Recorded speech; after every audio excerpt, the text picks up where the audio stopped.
Sénégal, bonjour. Retour sur le pacte de stabilité sociale appelé par certains pacte de trahison sociale avec le quotidien. Le journal du groupe Avenir Communication, en tout cas de renseigner, Sonko et Pros, l'apôtre du Bourroc, veut un cessez-le-feu de 3 ans. Bon, le patronat réclame la préférence nationale sur les marchés publics et sur le contenu local. Actualité locale avec le quotidien qui, au chapitre de l'asphyxie des médias, d'indiquer l'aide à la presse 2024 annulée au nom de qui ou de quoi qu'il en soit. Le quotidien de retenir, de faire retenir un moyen pour asphyxier des médias à propos de conformité des médias. Wolf quotidien de révéler le CNEPS recadre le ministère. En tout cas, retenons la sortie au vitriol de Mamadou Ibra Kane du CNEPS. Comprenez, il ne revient pas, alors là, pas du tout à l'autorité politique de dire qui a le droit d'être média au Sénégal. Bon, ce que l'État prévoit avec le fonds d'appui à la presse, voilà ce que nous livre également Wolf quotidien ce matin.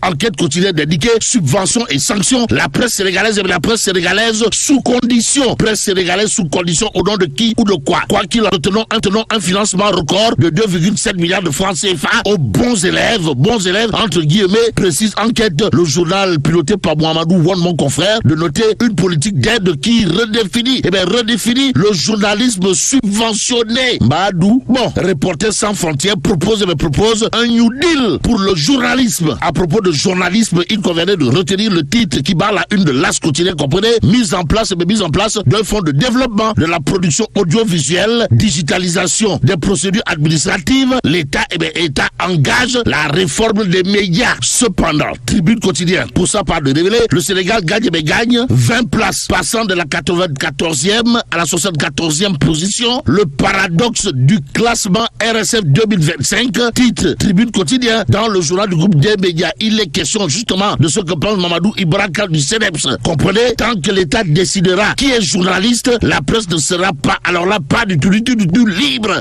Et c'est en toute liberté que Mamadou Ibra Kane du CNEPS, toujours dans le Tribune quotidien, jette un pavé dans la barre, pour ne pas dire, donne un coup de pied dans la fourmilière, histoire de déclarer la presse n'a jamais été aussi malmenée. Bon, les médias face à une situation économique catastrophique, pour ne pas dire carabinée de chez carabinée, informe Tribune avant d'ajouter, c'est une crise qui interpelle les autorités. Et c'est avec beaucoup d'autorités que Tribune quotidien nous renseigne, la base désavoue totalement, pour ne pas dire complètement, et voir carrément les leaders signataires. En tout cas, le site juste, le Sutelec et l'UDEN se démarquent carrément du pacte, informe bien entendu Tribune quotidien ce matin.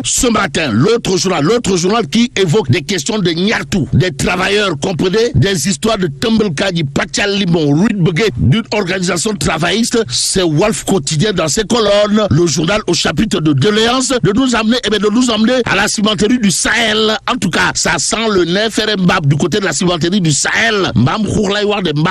Si on en croit bien entendu Wolf quotidien, le journal de nous apprendre même que la CNTS-FC, la CNTS-FC de Cheikh Diop exige Raking Taf et Jody, c'est-à-dire l'élection des délégués. Badou, en tout cas, l'interrogation Kourbaïfal et Mboldebouri dans cette histoire, c'est de chercher à savoir, histoire de faire savoir, mais qui est le puissant inconnu, qui protège la direction des ciments du Sahel, tout compte fait. Retenons ce qu'il y a de retenir dans cette histoire du côté du ciment du Sahel, d'après Wolf quotidien, comprenez, qui protège la direction des ciments du Sahel. Comment celle-ci peut-elle continuer à violer délibérément le droit syndical en vigueur au Sénégal en toute impunité? Des interrogations légitimes du fait que depuis 10 ans, la direction de la structure, comprenez les ciments du Sahel, refuse catégoriquement des élections des délégués syndicaux. Le dernier acte de ce mépris qu'elle fait montre à l'endroit de l'État du Sénégal en est une preuve, informe bien entendu Wolf quotidien. En tout cas, malgré l'engagement pris devant le directeur général du travail et de la sécurité sociale d'organiser des élections des délégués syndicaux, de préférence avant le 1er mai dernier, lors de la première session des négociations sur la plateforme minimale des centrales syndicales de travailleurs tenue les 18, 19 et 20 mars 2025 à Dakar, sous l'autorité pourtant du ministère en charge de l'emploi et du travail, la direction des ciments du Sahel continue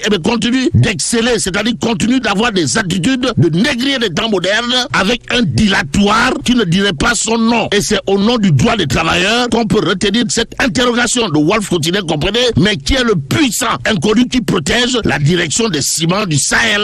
En attendant, Sud quotidien d'indiquer levée de l'immunité parlementaire des députés Moustapha Diop et Ndeye Saly Diop Dieng roule libre vers la haute cour de justice. Cependant, la grosse bizarrerie dans cette histoire est à lire dans l'As quotidien. Le journal, en tout cas, de noter, mise en accusation des 5 ministres, la commission valide dans le néant. Détoile, waouh, la preuve que c'est du tcharan et du tapalé. Le journal Les Échos de révéler la défense de choc, la défense monumentale, pour ne pas dire magistrale, de Moustapha Diop et Ndeye Saly Diop Dieng. En tout cas, Moustapha Diop n'a pas manqué de dire pourquoi moi, informe Les Échos au journal, de souligner d'autres propos de Sawai. Surtout Sahewer Fatma, comprenez, Moustapha Diop, député de Lougalo de son état, à savoir, je suis ministre, je ne suis ni administrateur de crédit, ni ordonnateur de dépenses. Aussi, il y a eu Ndeye Saly Diop Dieng, qui, d'après Les Échos, dira, je n'ai été ni complice, ni témoin passif, ma vie est un livre ouvert. Waouh, sommes-nous tentés de dire à Ndeye Saly Diop Dieng, au regard de ses propos de Linguère, à lire bien entendu dans Les Échos, éco-favorables ou pas. En tout cas, Direct News de s'arrêter également sur les accusations graves et graves contre Samuel Sarr. Et là, on peut lire les mensonges, pour ne pas dire les gros mensonges de Jeune Afrique. Détoile, waouh. Bon, ce 30 avril 2025, dans un article intitulé Abdoulaye Dia, le self-made man, Madame Kodé a écrit que Samuel Sarr est accusé de détournement de fonds à hauteur de 65 milliards de francs CFA. Il s'agit là d'une allégation non fondée portée par l'auteur de l'article contre M. Samuel Sarr, alors qu'elle pouvait se limiter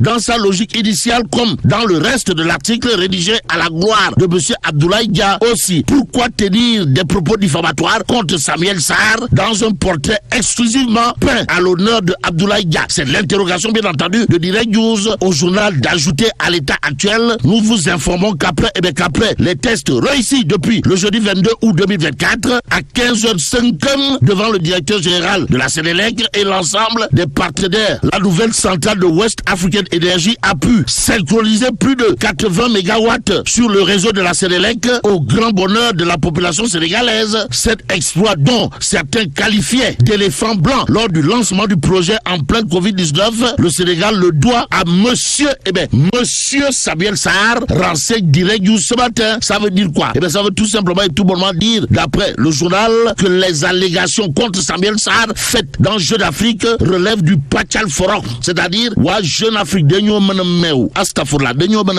Bon, restons avec Direct News qui nous informe ses partisans, les partisans de Farba Ngom dénoncent un harcèlement qui ne dirait pas son nom, et c'est peut-être au nom du droit à l'information qui conviendrait de prendre Libération. Le journal nous emmène justement à la Sénélec. Pourquoi faire? Pour nous dire que celui qui milite en faveur du volet social dans la société de l'électricité du Sénégal, c'est Pape Toby Gaye,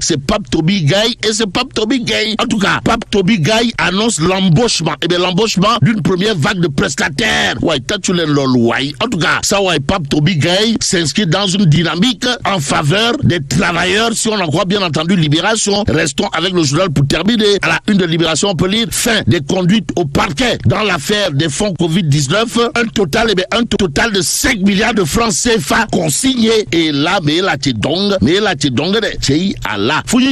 bon, que Dieu préserve le Sénégal.